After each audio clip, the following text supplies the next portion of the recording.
தெரிவித்துக் கொள்ளுகிறேன். முதலமைச்சர் அவர்கள் சட்டமன்றத்திலே முதலாக உரையாற்றும் பொழுது சொன்னார், இந்த தேர்தலிலே நமக்கு வாக்களித்தவர்கள் மட்டுமல்ல, வாக்களிக்காதவர்கள் கூட ஏன் வாக்களிக்கவில்லை என்று வருத்தப்பட வேண்டும் என்று முதல் பேச்சிலே பேசினார். அவர் கோயம்புத்தூரை மனதிலே வைத்துக் கொண்டுதான் பேசினார் என்று எனக்கு தெரியும். இன்றைக்கு கோவையிலே வருத்தப்படக்கூடியவர்கள் நிறைய பேர் இருக்கிறார்கள்.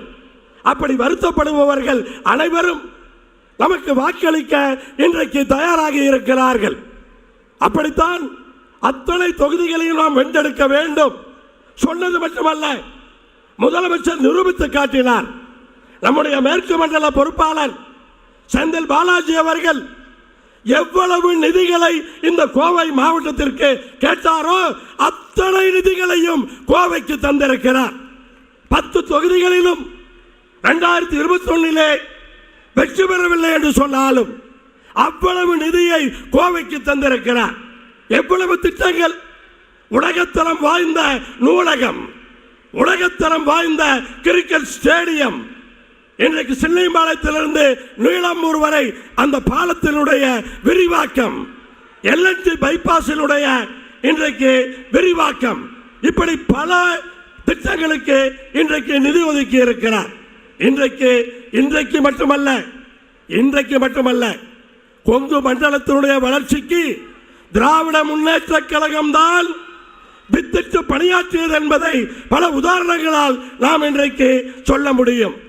இன்றைக்கு கொங்கு மண்டலத்திலே எவ்வளவு தேவை இருந்தாலும் அதை செய்யக்கூடியவர் நம்முடைய முதலமைச்சர். கொங்கு மண்டலத்திலே கொங்கு வேளாள கவுண்டர்களும் அருந்ததிய மக்களும் அதிகப்படியாக வாழுகிறார்கள். திராவிட முன்னேற்ற கழகம் தான் கொங்கு வேளாள கவுண்டர்களை பிற்படுத்தப்பட்டோர் பட்டியலிலே சேர்த்தது. அதன் சமுதாயம் முன்னேறியது. அருந்ததிய சமுதாயத்திற்கு உள்ளொதுக்கீட்டை கொடுத்ததும் திராவிட முன்னேற்ற கழகம் தான். அதன் மூலமாக அந்த சமுதாயம் முன்னேறியது. விவசாய கடனை முதலாக தள்ளுபடி செய்தது திராவிட முன்னேற்ற கழகம். அதன் மூலமாக அதிகமாக பயனடைந்தது இந்த கொங்கு மண்டலம். இலவச மின்சாரத்தை முதலாக கொடுத்தவர் டாக்டர் கலைஞர் அவர்கள்.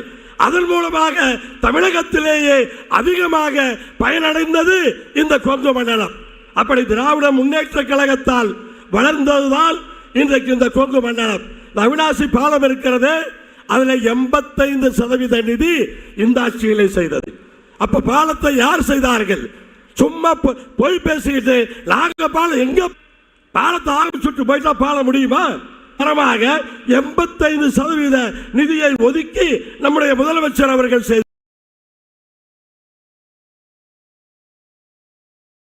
செய்திருக்கிறார். அவிநாசி திட்டம், அக்களவு திட்டத்திலே பல இடங்களிலே இடமே எடுக்காமல் சென்று விட்டார்கள். ஏன்? அங்கே காளிங்கராயன் வாய்க்கால் பகுதியிலே ஒரு கிலோமீட்டர் அளவுக்கு நிலமே எடுக்கவில்லை. அங்கிருந்தால் தண்ணீர் எடுக்க வேண்டும். அதையெல்லாம் செய்தது நம்முடைய முதலமைச்சர் அவர்கள். அப்ப அவிநாசி அத்திக்கடவு திட்டத்தை பல பிரச்சனைகளை தாண்டி முடித்து கொடுத்தது நம்முடைய முதலமைச்சர் என்பதை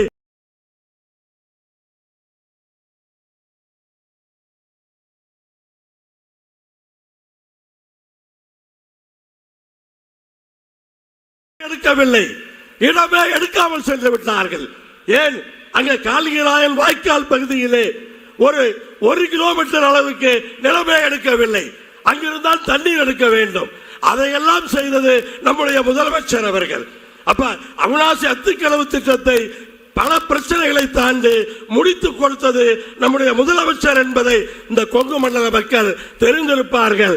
அதை நாம் இன்றைக்கு உறுதிப்படுத்த வேண்டிய அந்த அவசியம் இன்றைக்கு இருக்கிறது.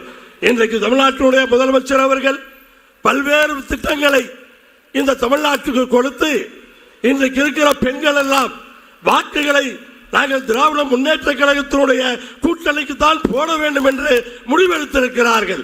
தலையாய திட்டம் மகளிர் உரிமை திட்டம், 1000 ரூபாய் மாதம். அடுத்த ஆட்சி வந்தால் 2000 ரூபாய் என்று சொல்லி இருக்கிறார். எப்போது சொன்னார்? 2000 ரூபாய் ஏதோ மேடையில் அவர் அறிவிக்கவில்லை. 5000 ரூபாய எல்லா கணக்கிலையும் போட்டுட்டு அன்னைக்கு சொன்னார் 2000 ரூபாய் கொடுக்கப்படும் என்று. அது நம்பிக்கை வார்த்தை. 5000 ரூபாய் அக்கௌண்ட்ல போட்டு 2000 கொடுக்கிறேன்னு சொன்னார். அது நம்பிக்கை வார்த்தை.